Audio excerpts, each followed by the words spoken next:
নির্বাচনী বিতর্কের আগে জনমত জরিপে হাড্ডাহাড্ডি অবস্থানে কমলা ট্রাম্প।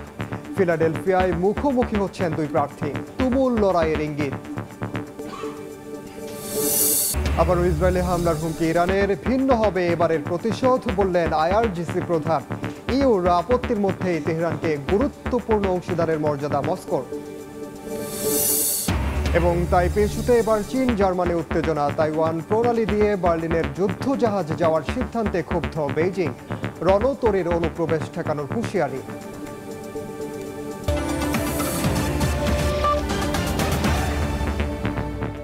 আন্তর্জাতিক সময়ের সঙ্গে আছি আমি ওমর ইনান। যুক্তরাষ্ট্রের প্রেসিডেন্ট নির্বাচনী বিতর্কের আগে জনমত জরিপে হাড্ডাহাড্ডি অবস্থানে রয়েছেন প্রতিদ্বন্দ্বী দুই প্রার্থী ডোনাল্ড ট্রাম্প ও কমলা হ্যারিস। স্থানীয় সময় মঙ্গলবার রাত 9টায় এবিসি নিউজ নেটওয়ার্কের আয়োজনে হবে এই বিতর্ক। এ উপলক্ষে পেনসিলভেনিয়ার ফিলাডেলফিয়ার ন্যাশনাল কনস্টিটিউশন সেন্টার সার্বিক প্রস্তুতি নিয়েছে। বিতর্কে অভ্যন্তরীণ ও বৈশ্বিক বিভিন্ন ইস্যুতে নিজেদের অবস্থান তুলে ধরবেন ট্রাম্প ও কমলা। যুক্তরাষ্ট্র থেকে হাসানুজ্জামান সাকির রিপোর্ট। মার্কিন প্রেসিডেন্ট নির্বাচনের লড়াই তীব্র হয়ে উঠেছে। প্রতিদ্বন্দ্বী দুই প্রার্থী ডেমোক্রেটিক পার্টির কমলা হ্যারিস ও রিপাবলিকান ডোনাল্ড ট্রাম্পের মধ্যে প্রথম টিভি বিতর্কের আগে বিভিন্ন জরিপেও হাড্ডাহাড্ডি লড়াইয়ের আভাস পাওয়া গেছে। স্থানীয় সময় মঙ্গলবার রাতে ফিলাডেলফিয়ার বিতর্কের মঞ্চে মুখোমুখি হচ্ছেন ট্রাম্প কমলা। এর আগে নিউ ইয়র্ক টাইমস ও সিয়েনা কলেজ একটি জরিপের ফল প্রকাশ করেছে। এতে দেখা গেছে পুরো যুক্তরাষ্ট্রের হিসেবে 1 পয়েন্টেরও কম ব্যবধানে কমলার থেকে এগিয়ে আছেন ট্রাম্প। জরিপে 78 বছর বয়সী রিপাবলিকান প্রার্থী ট্রাম্প পেয়েছেন 48 পয়েন্ট, আর প্রতিদ্বন্দ্বী কমলার জনসমর্থন 47 পয়েন্ট। অপরদিকে দোদুল্যমান অঙ্গরাজ্য উইসকনসিন, মিশিগান ও পেনসিলভেনিয়ায় সামান্য ব্যবধানে এগিয়ে আছেন 59 বছর বয়সী কমলা।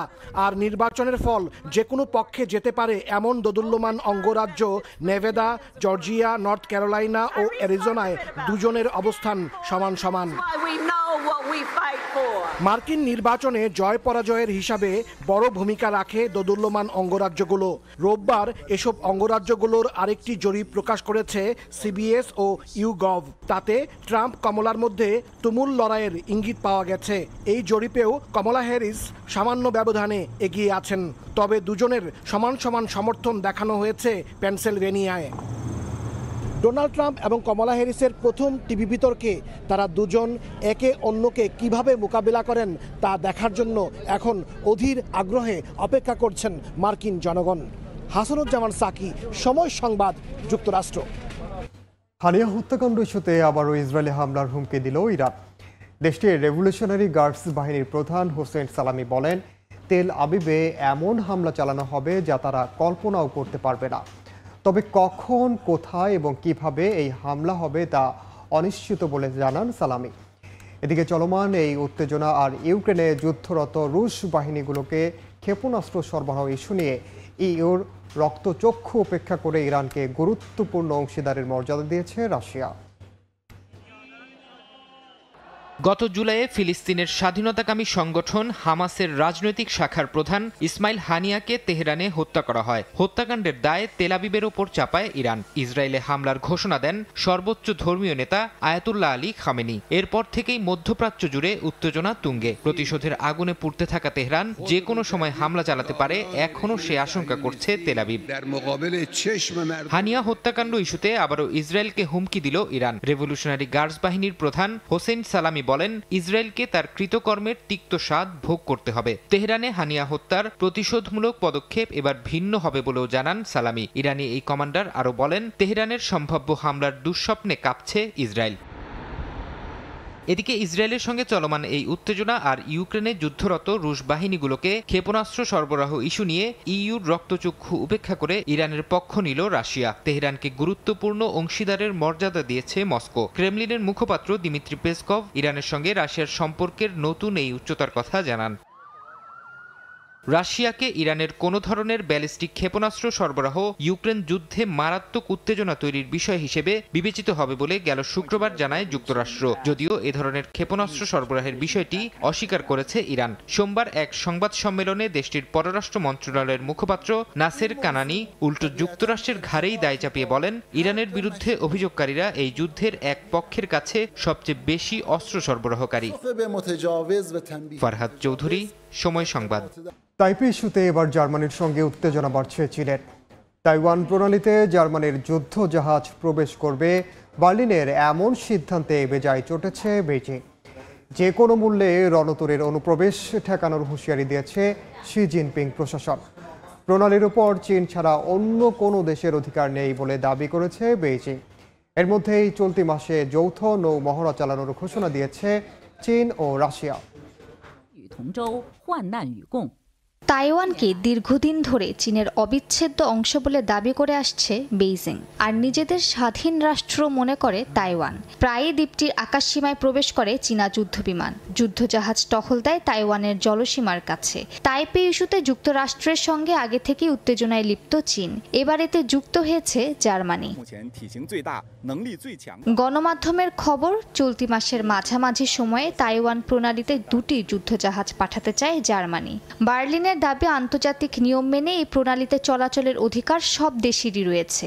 ওলাফ চলজ প্রশাসনের এমন সিদ্ধান্তেই চটেছে বেইজিং। চীনা পররাষ্ট্র মন্ত্রণালয় হুঁশিয়ারি উচ্চারণ করে বলেছে, কোনো দেশ যদি নৌ চলাচলের স্বাধীনতার অপব্যবহার করে তাইওয়ান প্রণালীতে অস্থিরতা সৃষ্টির চেষ্টা করে, তবে তা শক্তভাবে প্রতিহত করা হবে। চীনা পররাষ্ট্র মন্ত্রণালয়ের মুখপাত্র মাওনিং জানান, তাইওয়ান চীনের অবিচ্ছেদ্য অংশ হওয়ায় তাইওয়ান প্রণালীর উপর চীনের একচ্ছত্র কর্তৃত্ব আছে বেইজিং এর। চীনের সার্বভৌমত্বের জন্য হুমকি, এমন উস্কানিমূলক যে কোনো পদক্ষেপ কঠোরভাবে দমন করা হবে বলেও হুঁশিয়ারি উচ্চারণ করেন তিনি। বিশ্লেষকরা বলছেন, জার্মানির যুদ্ধজাহাজ 2টি তাইওয়ান প্রণালীতে প্রবেশ করলে চীন ও রাশিয়া একসঙ্গে তা প্রতিহত করতে পারবে। এতে চীন তাইওয়ান দ্বন্দ্ব আরও বেড়ে যাওয়ার শঙ্কা রয়েছে। সেই সঙ্গে বেইজিংয়ের সঙ্গে বার্লিনের সম্পর্কে ফাটল ধরবে বলে মনে করেন তারা। এরই মধ্যে চলতি মাসেই বড় ধরনের যৌথ নৌমহড়া চালানোর ঘোষণা দিয়েছে চীন ও রাশিয়া। মহড়ার ঘোষণায় গভীর উদ্বেগ জানিয়েছে যুক্তরাষ্ট্র। সোমবার এক সংবাদ সম্মেলনে হোয়াইট হাউসের জাতীয় নিরাপত্তা উপদেষ্টা জন কার্বি বলেন, এই মহড়ার মাধ্যমে বেইজিং মস্কোর দ্বিপাক্ষিক সম্পর্ক সুদৃঢ় হওয়ার ইঙ্গিত পাওয়া যাচ্ছে, আর দেশ দুটির যৌথ সম্পর্কের ওপর যুক্তরাষ্ট্র গভীর নজরদারি রাখছে বলেও জানান তিনি। মালিহা সুরাওয়ার্দী, সময় সংবাদ। ইউক্রেন যুদ্ধ শুরুর পর অসংখ্য রুশ নাগরিকের নিরাপদ আশ্রয়স্থলে পরিণত হয়েছে সার্বিয়া। বেলগ্রেডে রুশ মালিকানাধীন ক্লাব, কিন্ডারগার্টেন এবং চিকিৎসা কেন্দ্রের সংখ্যা বাড়ছে। যুদ্ধ শুরু হওয়ার পর প্রায় 30,000-এর বেশি রুশ নাগরিক সার্বিয়ায় অস্থায়ীভাবে বসবাসের জন্য নিবন্ধন করেছেন। সার্বিয়ার বেলগ্রেডে এক তরুণ মনের আনন্দে স্কেট করছেন। তরুণের নাম ভাদিম মোরুস। তিনি একজন রুশ নাগরিক। ইউক্রেন যুদ্ধ শুরুর পর রাশিয়ায় জেলেনস্কি বাহিনী হামলা চালাতে পারে এই ভয়ে মোরুস ও তার বাগদত্তা সার্বিয়ায় পালিয়ে আসেন।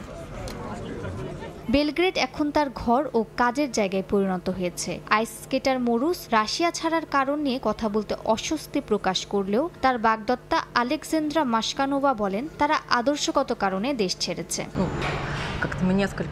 আমরা আদর্শগত কারণে দেশ ছেড়েছি। ফেব্রুয়ারির 24 তারিখের কয়েকদিন পরে আমরা পরিস্থিতি বোঝার চেষ্টা করি এবং তখনই দেশ ছাড়ার সিদ্ধান্ত নিই। সার্বিয়া যেন এক মিনি রাশিয়া হয়ে উঠেছে। ভিনদেশেও নিজের দেশকে অনুভব করতে পারে রাশিয়া থেকে পালিয়ে আসা রুশ নাগরিকরা। বেলগ্রেডের রাস্তায় রাস্তায় এখন রুশ মালিকানাধীন ক্লাব, কিন্ডারগার্টেন ও হাসপাতাল গড়ে উঠেছে। রাশিয়ার নাগরিকরা রুশ দোকান থেকে খাবার কেনেন, রুশ ক্লাবে সঙ্গীত, কমেডি অনুষ্ঠান ও শিল্প প্রদর্শনী উপভোগ করেন।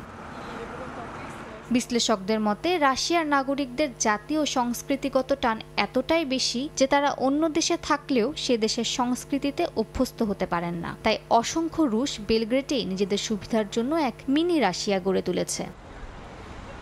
মালিহা সুরাওয়ার্দী, সময় সংবাদ। সাম্প্রতিক বছরগুলোতে সর্বোচ্চ সাইবার হামলার শিকার হয়েছে রাশিয়া। হ্যাকারদের আক্রমণ থেকে বাদ যায়নি বিভিন্ন সরকারি ও আর্থিক প্রতিষ্ঠান, টেলিকম, মিডিয়া, শিল্প প্রতিষ্ঠান ও আইটি সংস্থাও। এমন তথ্য উঠে এসেছে রাশিয়ার সাইবার সিকিউরিটি সেবাদানকারী প্রতিষ্ঠান কাসপারস্কি ল্যাবের অনুসন্ধানে। প্রতিষ্ঠানটি আরও জানায়, আর্থিকভাবে লাভবান হওয়া ও গোপন তথ্য চুরি করার জন্যই ক্রমাগত এসব কার্যক্রম চালাচ্ছে হ্যাকাররা। বিগত ২.৫ বছর ধরেই হ্যাকারদের লক্ষ্যবস্তু রাশিয়া। অন্যান্য দেশের তুলনায় এই সময়ে সর্বোচ্চ সাইবার হামলার শিকার মস্কো। বাদ যায়নি দেশটির আর্থিক প্রতিষ্ঠান থেকে শুরু করে বিভিন্ন সরকারি বেসরকারি প্রতিষ্ঠানও। এ তালিকায় আরও রয়েছে মিডিয়া, আইটি, টেলিকম ও শিল্প প্রতিষ্ঠান। এমন আশঙ্কাজনক তথ্য উঠে এসেছে রাশিয়ার সাইবার সিকিউরিটি সেবাদানকারী প্রতিষ্ঠান কাসপারস্কি ল্যাবের অনুসন্ধানে। এমনকি এ প্রতিষ্ঠানেরও অর্ধেকের বেশি রুশ গ্রাহক গত ৮ মাসে সাইবার হামলার শিকার হয়েছে। এছাড়াও দেশটির উৎপাদন, আর্থিক এবং বিদ্যুৎ খাতের প্রায় ১,০০০ কর্মীকে ক্ষতিকর লিঙ্ক পাঠায় হ্যাকাররা।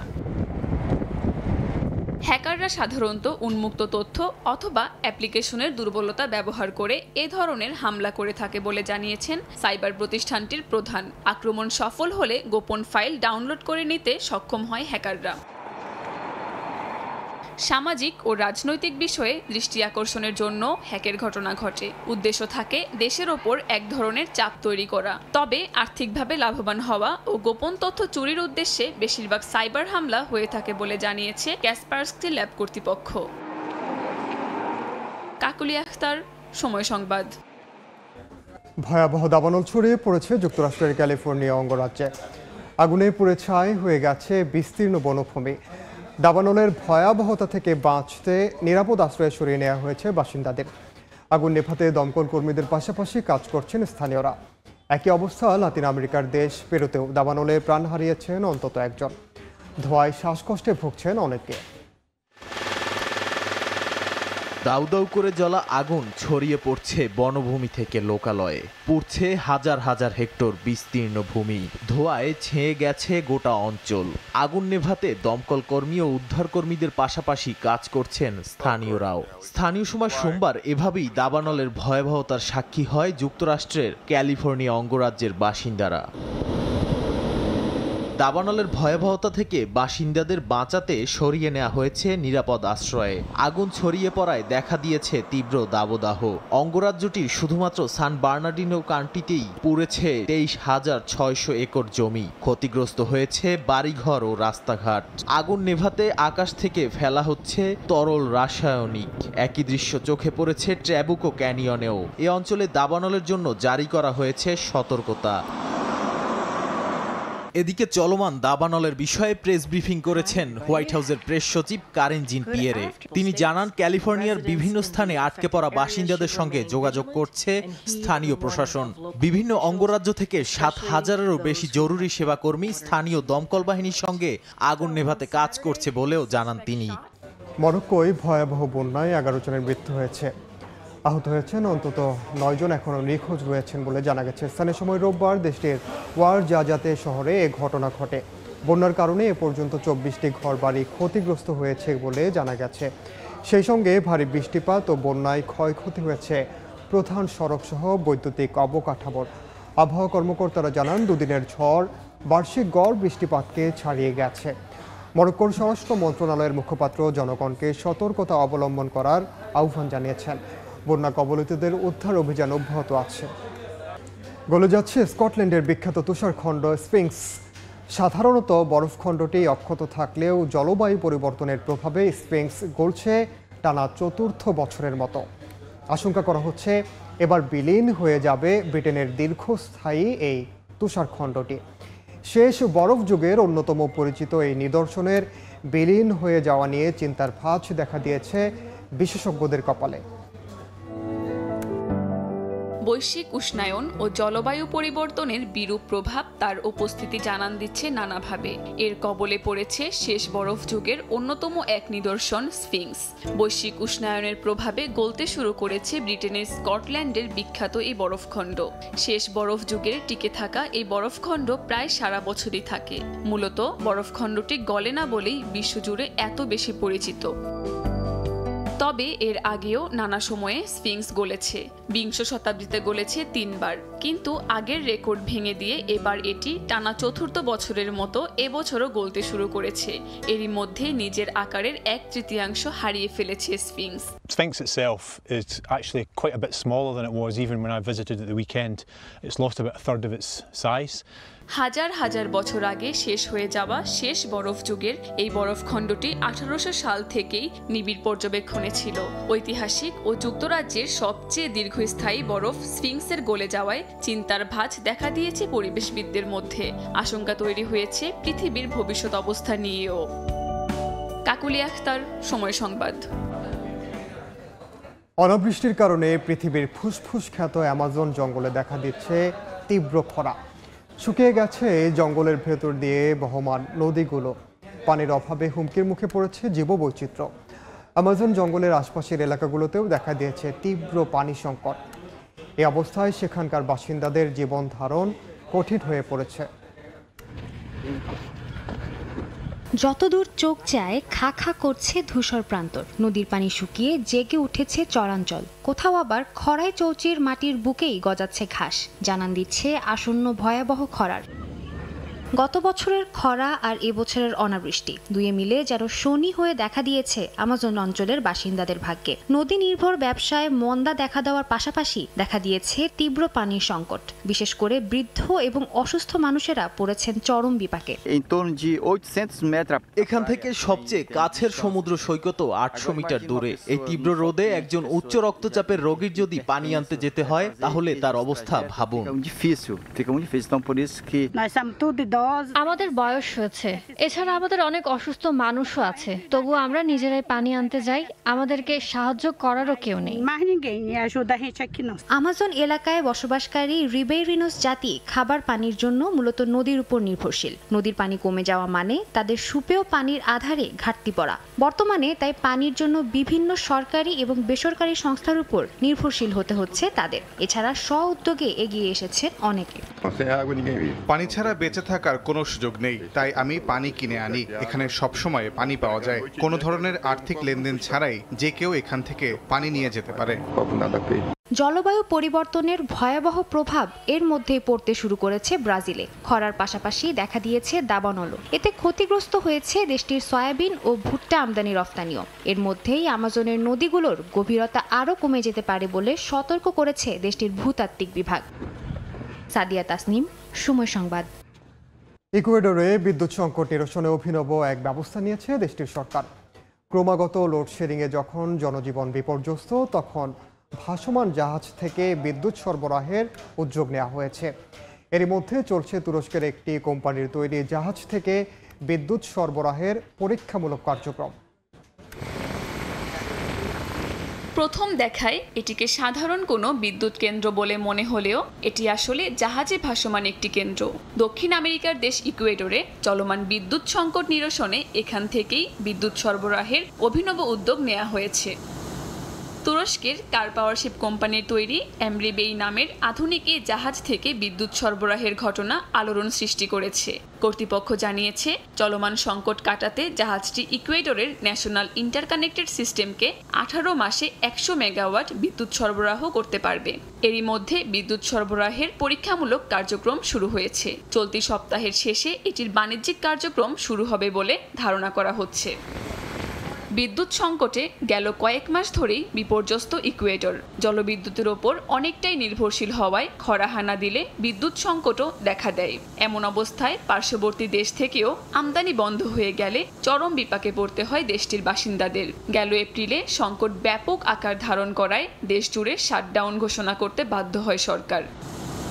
এমন অবস্থায় জাহাজ থেকে বিদ্যুৎ সরবরাহের সরকারি উদ্যোগকে স্বাগত জানিয়েছে দেশটির সাধারণ মানুষ। কাকুলি আখতার, সময় সংবাদ। মুক্ত হয়েছেন ব্রিটিশ রাজবধূ কেট মিডলটন। সোমবার এক ভিডিও বার্তায় এই কথা জানিয়েছেন প্রিন্সেস অফ ওয়েলস নিজেই। চলতি বছরের মার্চে তার ক্যান্সারের চিকিৎসা নেয়ার কথা প্রকাশ পায়। এর বেশ কিছু মাস আগে থেকেই সবার অন্তরালে চলে যান কেট। চলতি বছরের শুরুর দিকে হঠাৎ করেই সবার অন্তরালে চলে যান ব্রিটিশ রাজবধূ princess of Wales Kate Middleton. গুঞ্জন ওঠে ক্যান্সারে আক্রান্ত হয়েছেন তিনি। এরপর গেল মার্চে ক্যান্সারের চিকিৎসা নেয়ার কথা প্রকাশ করেন কেট। দীর্ঘ কয়েক মাস চিকিৎসা নেয়ার পর কেমোথেরাপির মাধ্যমে ক্যান্সার মুক্ত হয়েছেন প্রিন্সেস অফ ওয়েলস। সোমবার ব্রিটিশ রাজপরিবারের কেনসিংটন প্যালেস থেকে প্রকাশিত ব্যক্তিগত এক ভিডিওতে এই কথা জানিয়ে স্বস্তি প্রকাশ করেন তিনি। কেট চলতি বছরটি তার জন্য অবিশ্বাস্য কঠিন বলে আখ্যা দিয়ে বলেন, মানুষের পরিচিত জীবন মুহূর্তের মধ্যেই বদলে যেতে পারে। গেল 9 মাস তিনি এবং তার পরিবার এক ভয়ঙ্কর ও কঠিন সময় পার করেছেন বলেও জানান কেট।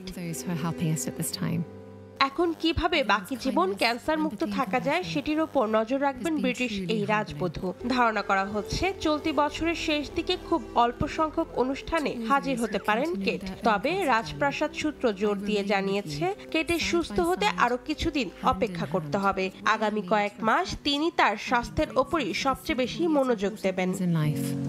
অন্তরা সেন, সময় সংবাদ। আইফোন 16 সহ অন্যান্য নতুন মডেলের পণ্য উন্মোচন করেছে মার্কিন প্রযুক্তি জায়ান্ট অ্যাপল। যুক্তরাষ্ট্রের ক্যালিফোর্নিয়ায় ইটস গ্লো টাইম অনুষ্ঠানে নতুন পণ্য প্রকাশ করা হয়। বিশ্বের বিভিন্ন প্রান্ত থেকে অনলাইনে সরাসরি দেখা গেছে অনুষ্ঠানটি। আইফোন 16 সহ অন্যান্য পণ্য নিয়ে অ্যাপলের জন্মস্থান ক্যালিফোর্নিয়া থেকে আরও জানাচ্ছেন লস্কর আল মামুন। আইফোন মানেই বড় চমক। প্রতি বছর আইফোনের নতুন সিরিজ বাজারে নিয়ে আসে অ্যাপল। আইফোনের নতুন এই সংস্করণের অপেক্ষায় থাকে বিশ্বের কোটি গ্রাহক ও প্রযুক্তি প্রেমীরা। অবশেষে নতুন মডেলের আইফোন 16 সহ অন্যান্য অ্যাপল পণ্য উন্মোচন করল মার্কিন প্রযুক্তি প্রতিষ্ঠান অ্যাপল। বিশ্বজুড়ে প্রযুক্তি প্রেমীদের চোখ ছিল টিভি পর্দায় মার্কিন প্রযুক্তি জায়ান্ট অ্যাপলের ইটস গ্লো টাইম নামের এক বিশেষ বার্ষিক অনুষ্ঠান উপভোগে। অবশেষে প্রতীক্ষার অবসান ঘটিয়ে প্রযুক্তির দুনিয়ায় ঝড় তুলে বাজারে এলো স্মার্টফোন আইফোন 16। প্রযুক্তিবিদদের মতে 1.5 দশকের ইতিহাস ভেঙে এই প্রথম অ্যাপল ইন্টেলিজেন্স এর সুবিধা যুক্ত করা হয়েছে এই সিরিজে। ফ্রি আপগ্রেড করে অ্যাপল ইন্টেলিজেন্সের কল্যাণে নানা টুলস পাবেন আইফোন 16 ব্যবহারকারীরা। এই সিরিজে প্রসেসর হিসেবে থাকছে অ্যাপলের A18 চিপসেট। অবিশ্বাস্য আপগ্রেড করা হয়েছে ক্যামেরা ফিচারে। জীবন রাঙাতে থাকছে 48 মেগাপিক্সেল আল্ট্রা ওয়াইড 3 ক্যামেরা। নতুন আইফোন সিরিজের ফোনগুলোর সাইড প্যানেলে যুক্ত হয়েছে অ্যাকশন ও ক্যাপচার বাটন। সেলফি তোলার কাজটি সহজ করতে ক্যাপচার বাটন এবং অ্যাকশন বাটন দিয়ে ব্যবহারকারীরা আরো সহজে আইফোনের বিভিন্ন ফাংশন নিয়ন্ত্রণ করতে পারবেন। আইফোন 16 6.1 ইঞ্চি, 16 প্লাস মডেলে 6.7 ইঞ্চি, আইফোন 16 প্রো 6.3 ইঞ্চি এবং প্রো ম্যাক্স মডেলে 6.9 ইঞ্চি ডিসপ্লে পাবেন ব্যবহারকারীরা। ওলেড প্যানেলের কারণে আইফোনের সবচেয়ে উজ্জ্বল ডিসপ্লেও হবে আইফোন প্রো ম্যাক্সে। সাদা, কালো, গোলাপি, নীল ও সবুজ এই 5 রঙের আইফোন 16 থাকছে ওয়াটার ও ডাস্ট প্রতিরোধ সুবিধা। এখন থেকে জনপ্রিয় চ্যাটজিপিটি এর উন্নত ফিচারগুলো অ্যাক্সেস করা যাবে আইফোন থেকেই। সিরিকে ব্যবহার করে চ্যাট জিপিটির সাথে সহজেই যুক্ত হতে পারবেন ব্যবহারকারীরা। আইফোন 16 এর পাশাপাশি অ্যাপল তাদের নতুন মডেলের অ্যাপল ওয়াচ 10 সিরিজ এবং এয়ারপডস, ল্যাপটপ সহ অন্যান্য নতুন পণ্য উন্মোচন করে। আইফোন 16 এর দাম শুরু হবে $799 থেকে, বাংলাদেশি মুদ্রায় প্রায় 96,000 টাকা। এখন থেকেই অ্যাপলের নতুন পণ্য প্রি অর্ডার করা যাবে এবং আগে আসলে আগে পাবেন ভিত্তিতে অ্যাপলের নতুন পণ্য ডেলিভারি শুরু হবে 20 সেপ্টেম্বর থেকে। লস্কর আল মামুন, সময় সংবাদ, ক্যালিফোর্নিয়া, যুক্তরাষ্ট্র। আন্তর্জাতিক সময়ের শীর্ষ সংবাদ জানিয়ে দিচ্ছি আরেকবার। নির্বাচনী বিতর্কের আগে জনমত জরিপে হাড্ডাহাড্ডি অবস্থানে কমলা ট্রাম্প। ফিলাডেলফিয়ায় মুখোমুখি হচ্ছেন দুই প্রার্থী, তুমুল লড়াইয়ের ইঙ্গিত।